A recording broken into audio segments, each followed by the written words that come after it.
Ancona, Subhadra Cochran, and Shannon Rudolph. I'm sorry.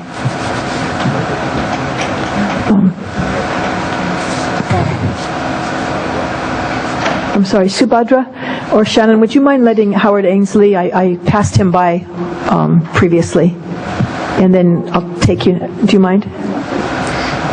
I'm sorry. Thank you, Mr. Ainsley. You may go ahead. Good morning, and thank you, Mr. Chair and council members.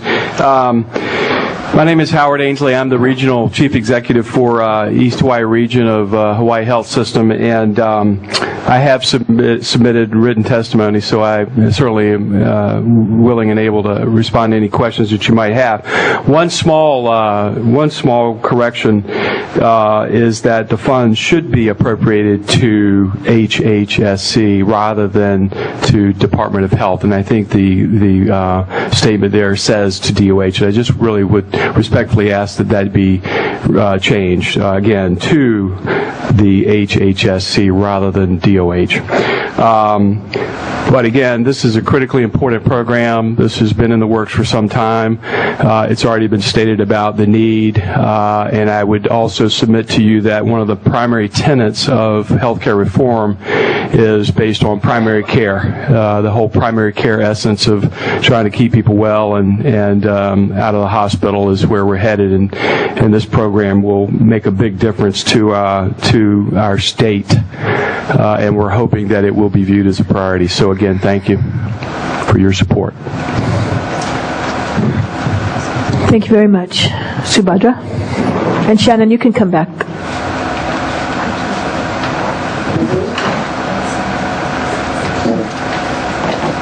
Could you please turn on the mic?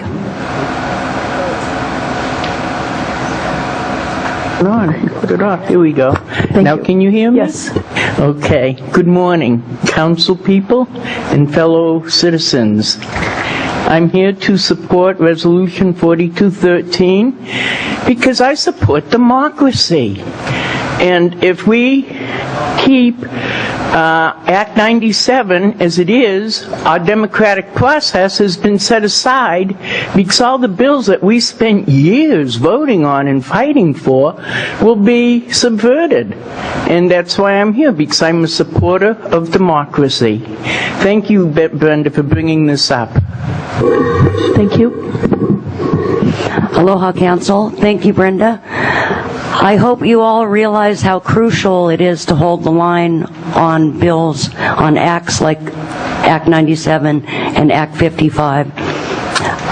If these bills are allowed to stand, we might as well just all go home. And I mean the planning department, the county councils, and the whole state, the mayor's office, and let the state decide everything. This is crucial that we not let this happen, and I thank you very much for voting unanimously to repeal Act 97, and I support this resolution. And I also want to thank you for being in the mood to hear my comments. Thank you very much. Before going back to Hilo, I would like to make a couple of announcements. One is that we will be taking a lunch break at noon, 12 noon. And the second is just to remind testifiers, if there is a group that would like to come forward as a group, you may each state your name and one person can speak on behalf of the group. So I just wanted to remind testifiers of that rule. Thank you. So we're going to go to Hilo now. Your next two speakers, please. Thank you, Mr. Chairman. Our next speaker is Adrienne Cutten. She's speaking on in support of Resolution 42-13. Hi, good morning. Is this working? My name's Adrienne Cutten. I'm here in support of Councilwoman Ford's proposition to repeal Act 97.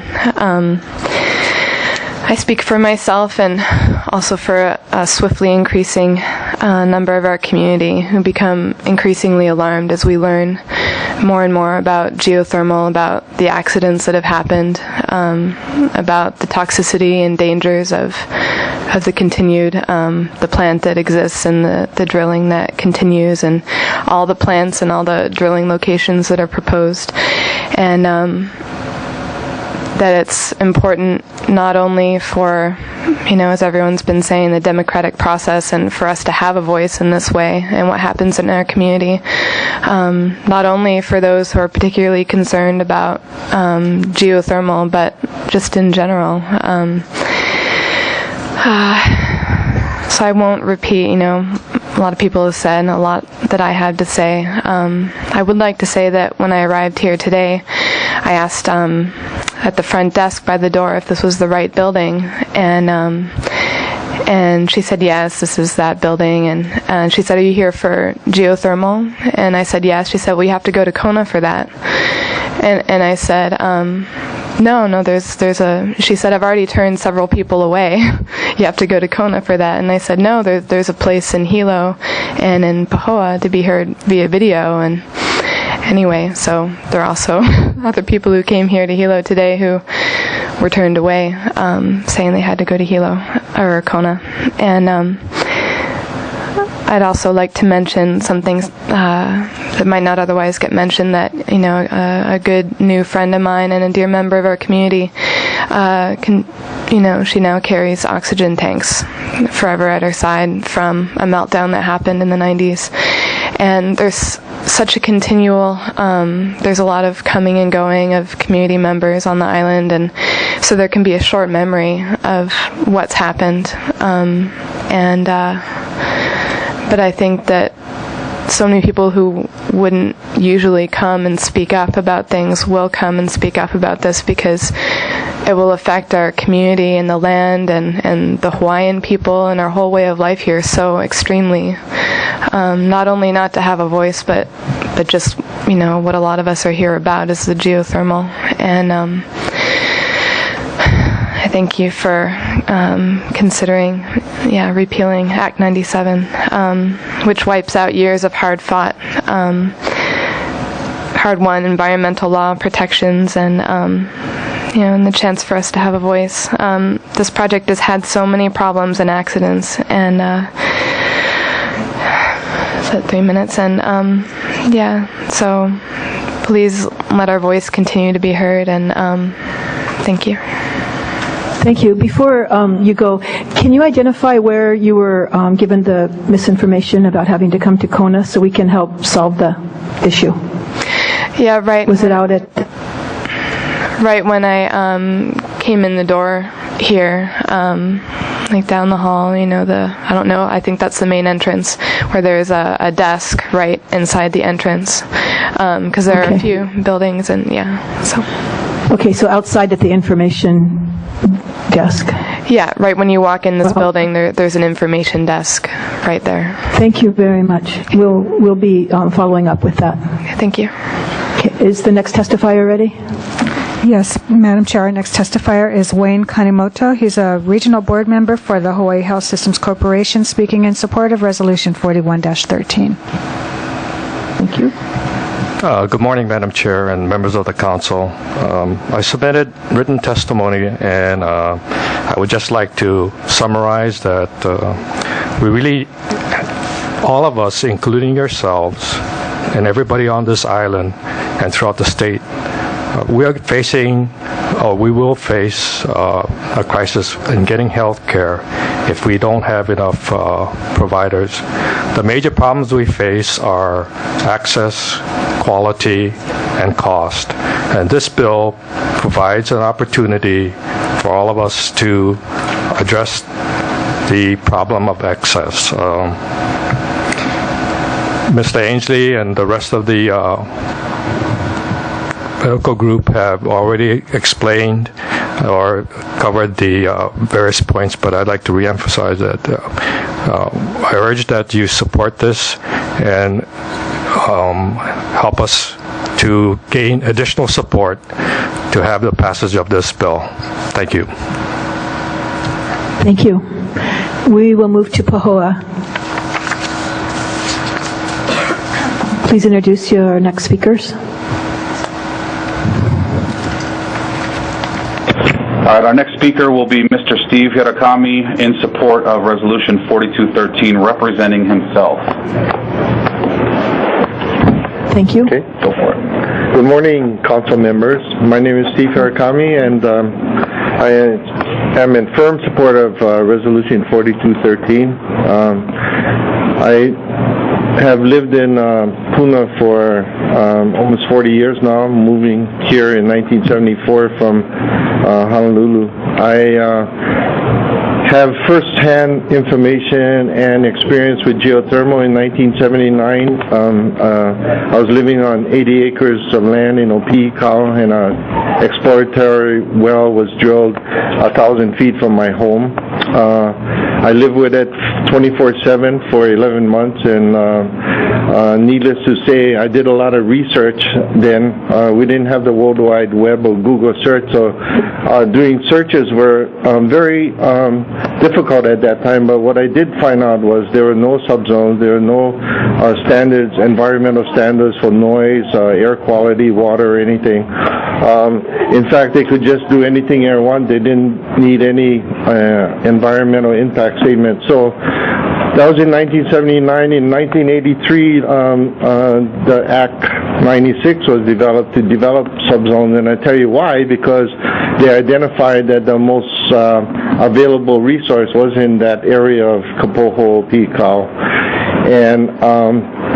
But I want to alert you, and this impacts the rest of the state, because now with new technology, they don't need to find it, and that's why they repealed that 96, because listen around the state, and I think that the county of Hawaii and the Puna residents, they're going to be over 70 that testify behind me, are going to tell the rest of the state that this could happen in your backyard. So this is a wake-up call to the rest of the state of Hawaii, and I'm glad the county council is acting to alert the rest of the state that with fracking and the new technology, they don't need that the resource that we have here that was identified in 1983. So I just want the council to, I applaud the council on putting this resolution forward and alerting the rest of the state to wake up, because the technology is not clean, nor is it safe. We've had a lot of accidents. I've lived through it all, and I just want to say we have to be the watchdog for the rest of the state. Thank you very much. Thank you, sir. Thank you. Our next speaker will be Ms. Beverly Frederick in support of Resolution 4213 and Communication 87, representing herself. Whenever you're ready. Go ahead. Yeah. I want to start off by thanking the council for putting this up and creating this resolution. I know we led the state of Hawaii with the Repeal 55 movement, and it has been very powerful. I am hoping, and I am here today with 80 others, I believe, and more coming, that we might do that again with the Repeal 97. I don't know how much more I need to say, because I think having Steve go before me, he really addressed key points. It's not just Puna. It's not just our backyard. It's the fact that we have no say, and we need to address that immediately, so that we do have home rule, all of us and all the islands, and that Honolulu does not make the decisions for Hawaii Island or Maui or Kauai or even the North Shore. I think it's essential, and I think that many of you already know that, so I hope I'm preaching to the choir. We'll see, I suppose, when you vote. I thank you for your time. I thank you for putting that out there, and I stand firmly in support of it. And should it not happen, we'll be taking other tactics, as my good friend said earlier. So I hope we can do the normal channels and rid ourselves of what should never have happened. 97 should never have happened, yeah? Thank you for your time. Thank you, ma'am. Thank you. Before going back to Hilo, I just wanted to check with Ka'u. Are there any testifiers in Ka'u?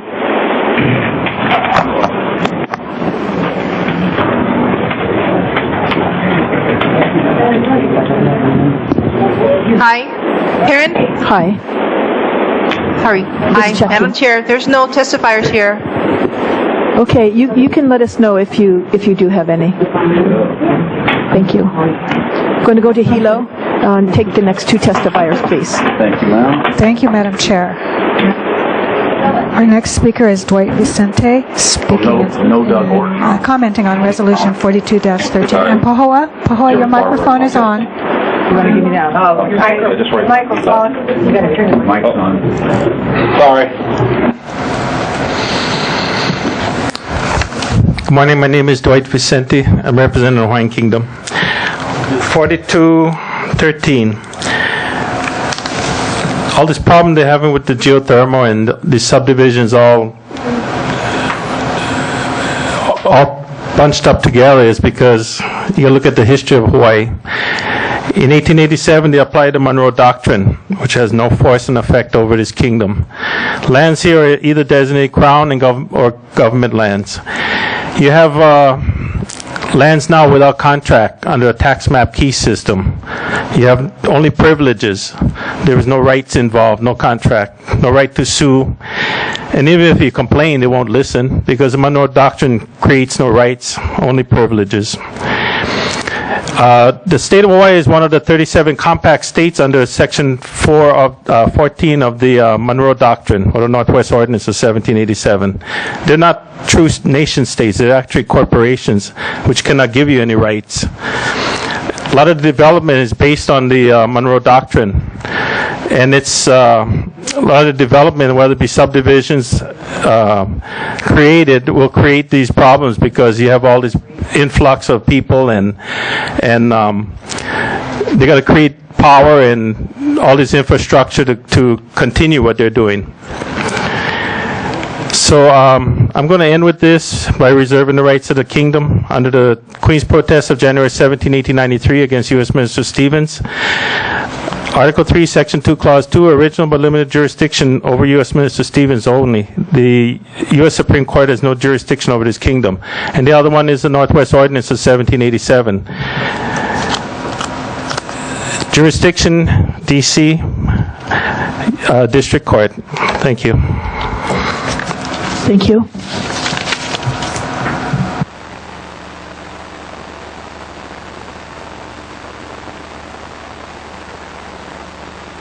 Thank you. This is Laura Travis.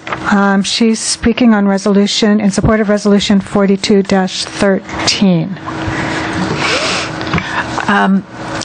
Yes, I'm Laura Travis, a registered nurse and mother. I moved to Lower Puna about 3 years ago in anticipation of my husband's retirement. I came because I loved the peace and the quiet. I loved the community. I loved the clean air, the animals, and the plants, and I came to invest in this beautiful island.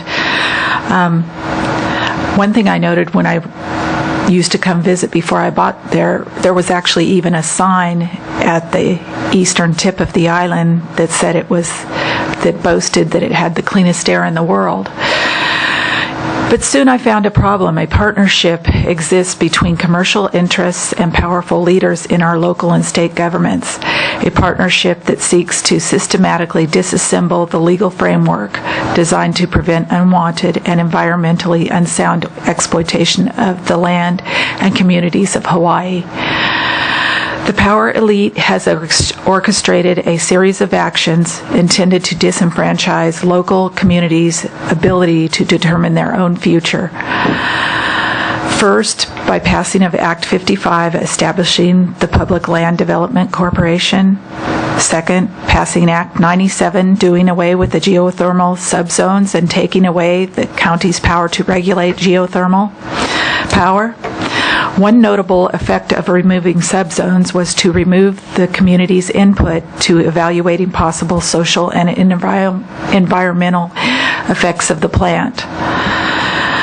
Third, passing Senate Resolution 25, urging the Bureau of Land and Natural Resources and the Public Land Development Corporation to use of Act 55 and 97 to commercially exploit the land for geothermal.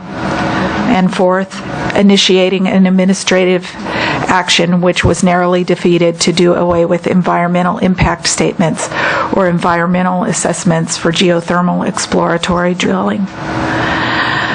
This initiative was taken when Bill 755 designed to do the same thing attracted some early community group opposition.